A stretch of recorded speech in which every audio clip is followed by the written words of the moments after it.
ಪುತ್ತೂರು ಉಪ್ಪಿನಂಗಡಿ ರಸ್ತೆಯ ದಾರಂದ ಕುಕ್ಕು ಎಂಬಲ್ಲಿ ಬಸ್ ನಿಲ್ದಾಣ ನಿರ್ಮಿಸಬೇಕೆಂಬ ಮನವಿ ಆ ಭಾಗದ ಜನರು ಸಂಬಂಧಪಟ್ಟ ಅಧಿಕಾರಿಗಳು ಹಾಗೂ ಜನಪ್ರತಿನಿಧಿ ನೀಡಿದ್ದು, ಇದೀಗ ಬಸ್ ನಿಲ್ದಾಣ ನಿರ್ಮಾಣಕ್ಕೆ ಮುಹೂರ್ತ ನಿಗದಿಯಾಗಿದೆ. ಬನ್ನೂರು ಗ್ರಾಮ ಪಂಚಾಯತ್ ದಾರಂದ ಕುಕ್ಕು ಜಂಕ್ಷನ್ನಲ್ಲಿ ಈ ಬಸ್ ನಿಲ್ದಾಣವನ್ನು ನಿರ್ಮಿಸಲು ಬನ್ನೂರು ಗ್ರಾಮ ಪಂಚಾಯತ್ ಮುಂದಾಗಿದ್ದು, ಈ ನಿರ್ಧಾರಕ್ಕೆ ಸ್ಥಳೀಯರೊಬ್ಬರು ವಿರೋಧ ವ್ಯಕ್ತಪಡಿಸಿದ ಘಟನೆ ನಡೆದಿದೆ. ಸರ್ಕಾರಿ ಜಾಗವಾಗಿದ್ದರೂ ಬಸ್ ನಿಲ್ದಾಣಕ್ಕೆ ವಿರೋಧ ವ್ಯಕ್ತಪಡಿಸುತ್ತಿರುವ ವ್ಯಕ್ತಿಯ ವಿರುದ್ಧ ಗ್ರಾಮಸ್ಥರು ಹರಿಹಾಯ್ದ ಘಟನೆಯೂ ನಡೆದಿದೆ. ಕಳೆದ ಹಲವು ವರ್ಷಗಳಿಂದ ಉಪ್ಪಿನಂಗಡಿ ಪುತ್ತೂರು ರಸ್ತೆಯ ದಾರಂದ ಕುಕ್ಕು ಪ್ರದೇಶದಲ್ಲಿ ಬಸ್ ನಿಲ್ದಾಣ ನಿರ್ಮಿಸಬೇಕೆಂಬ ಆಗ್ರಹ ಸಾರ್ವಜನಿಕರಿಂದ ಬಂದ ಹಿನ್ನೆಲೆಯಲ್ಲಿ ಪುತ್ತೂರು ಶಾಸಕ ಸಂಜೀವ್ ಮಠಂದೂರ್ ನಿಧಿಯಲ್ಲಿ ಬಸ್ ನಿಲ್ದಾಣವನ್ನು ನಿರ್ಮಿಸುವ ಯೋಜನೆಗೆ ಚಾಲನೆ ನೀಡಲಾಗಿದೆ. ದಾರಂದ ಕುಕ್ಕು ಜಂಕ್ಷನ್ ಬಳಿಯೇ ಈ ಬಸ್ ನಿಲ್ದಾಣವನ್ನು ನಿರ್ಮಿಸಲು ತೀರ್ಮಾನಿಸಲಾಗಿದ್ದು, ಇದಕ್ಕಾಗಿ ಬೇಕಾ ಸ್ಥಳವನ್ನು ಕಾಯ್ದಿರಿಸಲಾಗಿದೆ.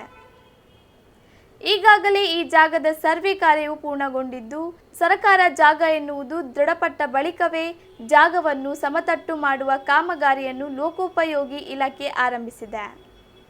ಆದರೆ ಬಸ್ ನಿಲ್ದಾಣ ನಿರ್ಮಿಸುತ್ತಿರುವ ಜಾಗ ತಮ್ಮದೆಂದು ಸ್ಥಳೀಯ ವ್ಯಕ್ತಿಯೋರ್ವ ಜಾಗದ ಮರು ಸರ್ವೆಗೆ ಅರ್ಜಿ ಸಲ್ಲಿಸಿದ ಹಿನ್ನೆಲೆಯಲ್ಲಿ ಸರ್ವೆ ಕಾರ್ಯವನ್ನು ಸೆಪ್ಟೆಂಬರ್ 9ರಂದು ನಡೆಸಲಾಯಿತು.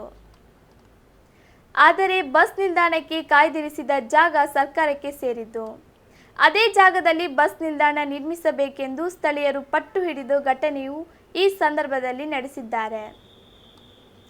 ಈ ಭಾಗದಿಂದ ನೂರಾರು ವಿದ್ಯಾರ್ಥಿಗಳು ಪುತ್ತೂರು ನಗರಕ್ಕೆ ವಿದ್ಯಾಭ್ಯಾಸಕ್ಕಾಗಿ ಬರುತ್ತಿದ್ದು, ಮಳೆಗಾಲದಲ್ಲಿ ಮಳೆಯಲ್ಲೇ ಬಸ್ಗಾಗಿ ಕಾಯಬೇಕಾದ ಮತ್ತು ಬೇಸಿಗೆಯಲ್ಲಿ ಬಿಸಿಲಿಗೆ ಬೇಯಬೇಕಾದ ಪರಿಸ್ಥಿತಿ ಇದೆ.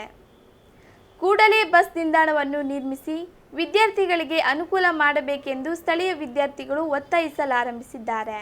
ಸಾವಿರಾರು ಜನ ಈ ಪ್ರದೇಶದಿಂದ ತಮ್ಮ ಅವಶ್ಯಕತೆಗಳಿಗಾಗಿ ಪುತ್ತೂರು ಮತ್ತು ಉಪ್ಪಿನಂಗಡಿ ಭಾಗಗಳಿಗೆ ಪ್ರತಿನಿತ್ಯವೂ ಓಡಾಡುತ್ತಿದ್ದಾರೆ.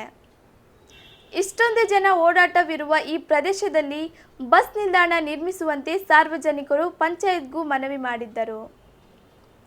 ಈ ಹಿನ್ನೆಲೆಯಲ್ಲಿ ಸ್ಥಳೀಯ ಶಾಸಕರ ನಿಧಿಯಲ್ಲಿ ಬಸ್ ನಿಲ್ದಾಣವನ್ನು ನಿರ್ಮಿಸಲು ತೀರ್ಮಾನಿಸಲಾಗಿದ್ದು, ಬಸ್ ನಿಲ್ದಾಣಕ್ಕಾಗಿ ಸರ್ಕಾರಿ ಜಾಗವನ್ನು ಗುರುತಿಸಿ ಸರ್ವೆ ಕಾರ್ಯವನ್ನು ಮಾಡಲಾಗಿದೆ. ಆದರೆ ಇದೀಗ ಬಸ್ ನಿಲ್ದಾಣಕ್ಕೂ ವಿರೋಧ ವ್ಯಕ್ತಪಡಿಸುವ ಕಾರ್ಯ ನಡೆಯುತ್ತಿದ್ದು, ಯಾವುದೇ ಕಾರಣಕ್ಕೂ ಬಸ್ ನಿಲ್ದಾಣ ಕಾಮಗಾರಿಯನ್ನು ನಿಲ್ಲಿಸಲು ಬಿಡುವುದಿಲ್ಲ ಎಂದು ಸ್ಥಳೀಯರು ಪಣ ತೊಟ್ಟಿದ್ದಾರೆ.